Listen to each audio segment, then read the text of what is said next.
And in this video, I'm going to tell you how artificial intelligence is just going to destroy the vegan diet argument. Hey, this is Ryan of Happy Healthy Vegan, and a big shout out to my moderator, Peter, for suggesting that I check out and respond to this video by Dr. Barry. I've responded to many Dr. Barry videos in the past. This isn't the first time he's made a video full of nonsense and misinformation about veganism and vegan diets, and today's is no exception, where he claims that if anyone just does what he says here, use ChatGPT or any AI for that matter, and it will easily disprove veganism and vegan diets. All right, two things I want to get out of the way really quickly up front here. First of all, veganism is not a diet. It's a stance against animal cruelty and exploitation. But vegans need to eat something, so we eat plants and fungi. So therefore, there is no such thing as the vegan diet, because there's a near infinite amount of ways you can eat plants and fungi. Some ways are healthier than others. For instance, yeah, you just have Oreos and beer. That's technically vegan. Is it healthy? Hell no. Or we can eat a well-planned, balanced diet of all plants and have it be nutritionally adequate according to these various health organizations from around the world. Now, I got this idea from a tweet that my good friend Brian Sanders tweeted. It's actually a tweetorial or a... So let's check out this tweet again from his friend. Veganism won't survive the AI era. Well, veganism is a stance against animal cruelty and exploitation, so I can't imagine how AI would have any negative impact on that. Now, anyone can debunk plant-based propaganda in seconds. Here are 10 vegan myths that crumble under basic logic and real science. Okay, Dr. Barry and his friend Brian there, I'm up for the challenge. I'm all about using logic, actual critical thinking, making valid inferences, and having science be what supports the logical inferences. So I ask you, Dr. Barry and his friend Brian, and any Dr. Barry fan who's watching, follow along with what I'm saying here. If I can show you that time and time again, pretty much everything that Dr. Barry's saying here in this video is actually not true, would that make a difference? Are you a good faith viewer? Are you willing to go where the truth is, where the facts is, where the science actually is? Or are you committed to following your good country doctor here, no matter what kind of crap comes out of his mouth? You're going to type in, I'm going to ask you some questions about diet and nutrition. I want you to ignore popular opinion and what popular influencers say, and only give me answers based on anatomy, physiology, and biochemistry.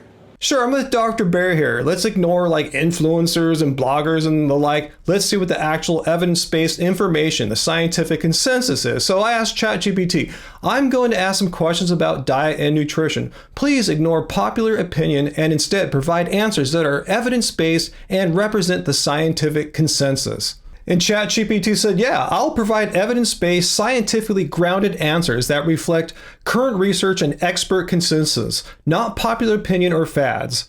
Great, now let's get right to it. Number one, when I eat meat, does it rot in my colon? The truth is, meat does not rot in your colon. It's completely digested before it ever gets to your colon. All right, so I asked, what foods rot in the human colon?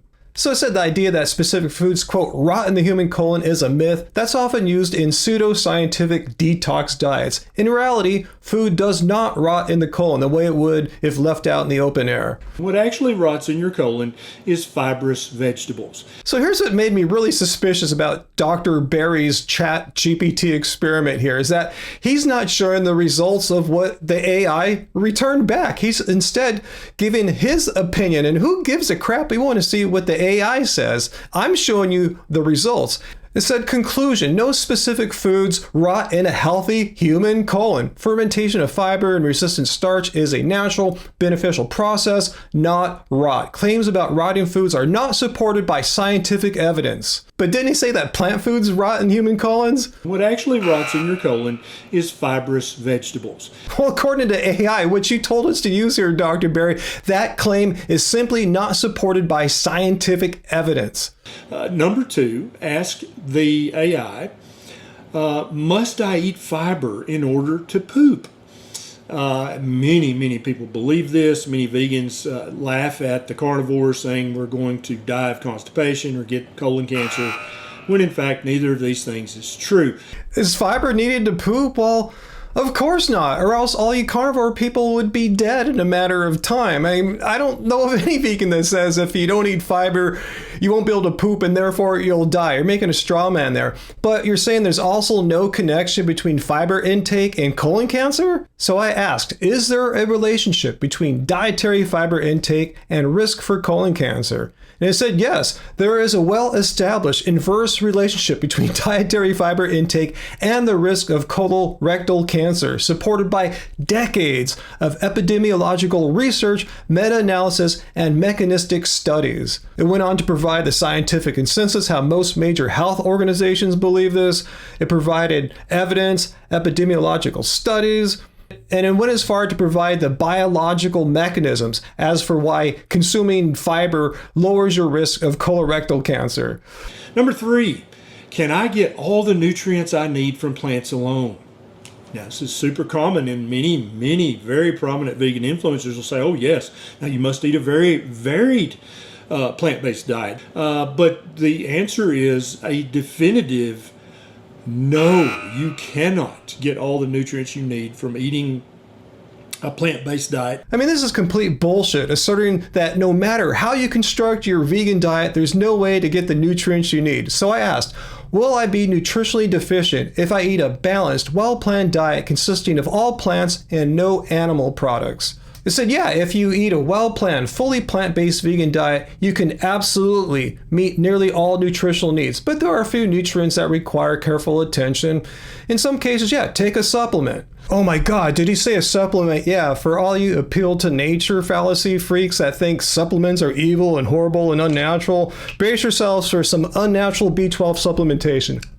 Furthermore, ChatGPT provided several health organizations who endorse well-planned vegan diets for people of all ages. It says, in summary, you will not become nutritionally deficient on a well-planned vegan diet if you supplement with B12, as I just did there, watch your intake of certain other vitamins and minerals and fats, and eat a diverse diet rich in whole plant foods. No plant contains any vitamin B12 at all, anywhere on any continent of planet Earth.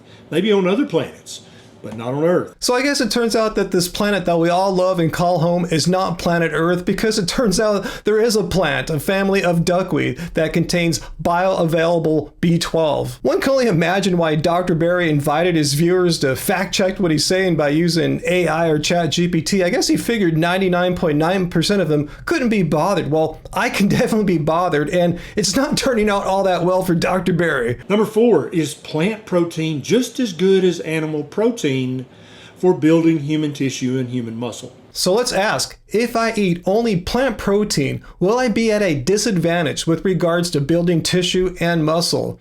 And of course it says no, you will not be at a disadvantage for building muscle or other tissue if you consume only plant protein, as long as you get enough total protein and essential amino acids. Scientific summary: building muscles requires sufficient total protein, adequate intake of all essential amino acids, progressive resistance training. You can achieve all three on a 100% plant-based diet. Once again, did you even bother to run this through the AI, Dr. Barry? Or are you just waiting for someone like me to come and make you look like a dumbass? A lot of vegan bodybuilders will say, oh yes it is, but what they don't tell you is that they take tons of amino acid supplements. Yeah, and so do meat-eating gym bros. It's not like just vegan bodybuilders are the only people who are supporting the supplement market. And speaking of not taking supplements, I know that Robert Cheek hasn't taken supplements in like decades, and here's a photo of us hanging out together. He looks pretty non-deficient and muscly to me. Number 6, can you get enough omega-3 fatty acids from a vegan diet? The answer is absolutely not. All right, so let's ask, if I eat only plants, will I be unable to get a nutritionally adequate amount of omega-3s?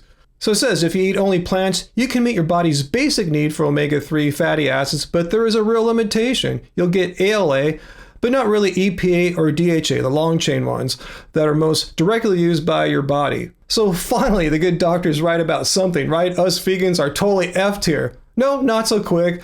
The solution, according to ChatGPT, and it's evidence-based, of course, the solution is to take a vegan, algae-based DHA EPA supplement, which is the only reliable plant-based source of preformed EPA and DHA. And it points out the same thing that me and many other vegans have been saying for years, that algae oil is the same source that the fish get it from. But we're ethical. We intentionally cut out the middleman, the fish, and just take the supplement directly without having to kill a sentient being. Number 7, is the iron from spinach just as good as the iron from red meat? Open up ChatGPT or one of the others and type this question in. What you'll find is that the non-heme iron that occurs in plants like spinach is not nearly as well absorbed or as usable as heme iron. All right, once again, let's ask, if my only sources of iron are from plants, including but not limited to spinach, like who in their right mind would just want to eat spinach, will I risk becoming deficient in iron? And it says if your only sources of iron are from plants, including spinach, you can meet your iron needs, but you're at higher risk of deficiency compared to those who eat animal products. This isn't due to several physiological and biochemical reasons related to iron type, absorption, and inhibitors in a plant-based diet. So the real key here is to maximize foods that increase absorption and minimize foods that are inhibitors. Absorption enhancers include foods that are vitamin C rich, like say bell peppers and citrus fruits.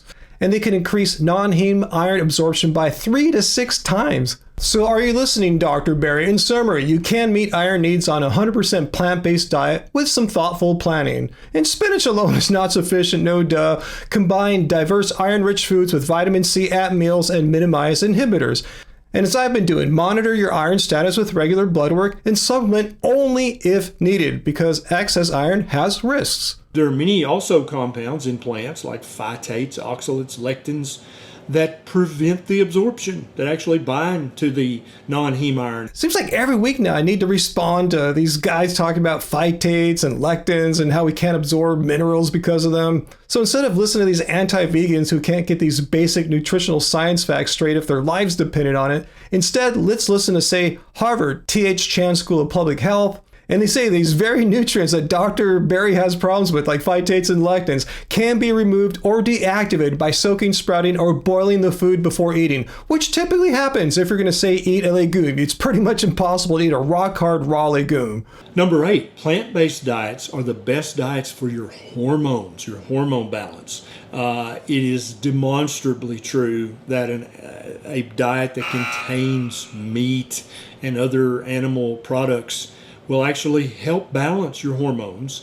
I'm highly dubious once again, so let's ask. For balancing human hormones, does either a diet of all plants or a diet of primarily meat and other animal products make a difference? And it says, when it comes to balancing human hormones, including sex hormones like testosterone, estrogen, insulin, and cortisol, the overall dietary pattern and lifestyle matter far more than simply all plants versus mostly animal products. Both types of diets can support healthy hormone balance or disrupt it. I mean, this is getting so embarrassing for Dr. Berry. I mean, everything he's saying here, he speaks with such confidence, but if you actually fact check it in the AI like he says you should, what he's saying is so demonstrably false. Let's see what else he gets wrong. And help raise your testosterone, whether you're a man or a woman. All right, let me make you look stupid again. I ask, for raising your testosterone, does either a diet of all plants or a diet of primarily meat make a difference? And no surprise, he's wrong again. When it comes to raising testosterone, there is no strong scientific evidence that a diet of all plants or a diet of mostly animal products has a clear, consistent advantage, as long as the diet is nutritionally adequate. And how kind of ChatGPT to also show the research to back up what I just said there and disprove what Dr. Berry was asserting a second ago. It's not going to raise it to an unhealthy level. It's just going to raise it back up into the optimal level. This is verifiable. Nope, once again, what is verifiable is that neither diet has an inherent advantage as far as raising your testosterone. I mean, I gotta admit, this is just way too easy for me. I mean, this is a brutal takedown of what Dr. Berry is saying here about vegan diets. And this video is getting quite long. I don't want to go on for like 20, 30 minutes. So I'm going to end on this last one here about, does eating meat cause inflammation? Number 11, does eating red meat cause inflammation in my body? How many vegans believe that meat is inflammatory? Again, let's ask, with regards to inflammation, does either a diet of all plants or a diet of primarily meat make a difference? Of course, he's wrong again. Yes, diet can significantly affect inflammation, and there is strong evidence that dietary patterns rich in whole plant foods tend to reduce chronic inflammation, while, no surprise, diets high in certain animal products, especially processed meats, can promote it. Well, when you actually look at the research, has never been proven. Well, I don't trust anything coming out of his mouth at this point, so I asked ChatGPT, are there studies that demonstrate that whole food plant-based diets are associated with lower levels of inflammation versus diets that are high in meat? So the AI thought about this for 19 seconds and returned 4 studies providing evidence that whole food plant-based diets lower chronic inflammation. It says the bottom line across systematic reviews, meta-analysis, and at least well-known RCT, which is like the gold standard of studies, whole food plant-based dietary patterns are consistently linked to lower systemic inflammation than meat-heavy Western patterns, provided that the plant-based diet is rich in minimally processed foods and meets essential nutrient needs. And indeed is physiologically impossible. Physiologically impossible? Are you serious? So yeah, Dr. Berry is either ignorant of or conveniently wants to ignore the studies that we just saw ChatGPT bring up and stick to his opinion here. So I asked ChatGPT how to deal with a stubborn person spouting nonsense like this. So I asked, how should I respond to someone asserting that it is physiologically impossible for whole food plant-based diets to be associated with lower levels of inflammation versus diets that are high in meat? So I asked ChatGPT to write me a clear, simple, polite, 1-paragraph message that I could read to Dr. Berry here. So listen up, Dr. Berry. I understand where you're coming from. Well, not really, but it's not accurate to say that it's physiologically impossible for whole food plant-based diets to reduce inflammation more than high meat diets. In fact, multiple randomized controlled trials and meta-analyses have shown, are you listening, that plant-based diets are consistently associated with lower levels of inflammation markers like CRP and IL-6.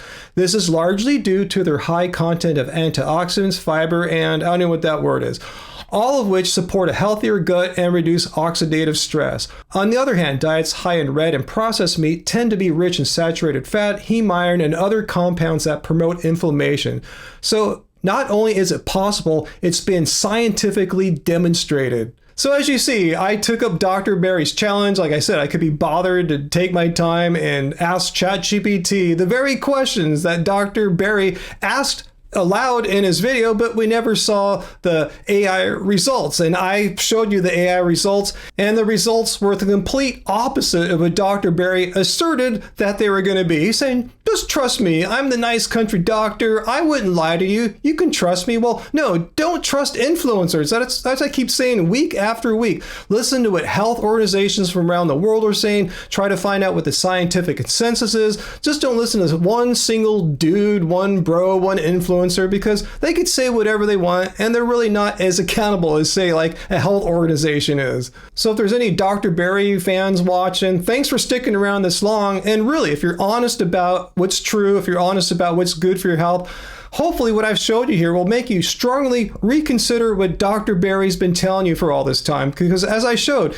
pretty much everything he said was completely untrue. Not in my opinion, but as shown by what ChatGPT showed as far as when I asked it to reflect the best information it has as far as what's supported by evidence-based information and the scientific consensus. But if you're not convinced and you really still think that vegan diets are going to kill me, I'm going to die from iron deficiency and I don't get enough testosterone, and you can look at my blood labs, I'm really high in both of those, come to my Friday live streams, 6 p.m. Pacific time, and bring your best evidence, your best argument against why what I said here today is wrong, and maybe we can have a conversation. So until next time, guys, remember, like, subscribe, and hit the notification bell. Remember, doesn't suck being vegan.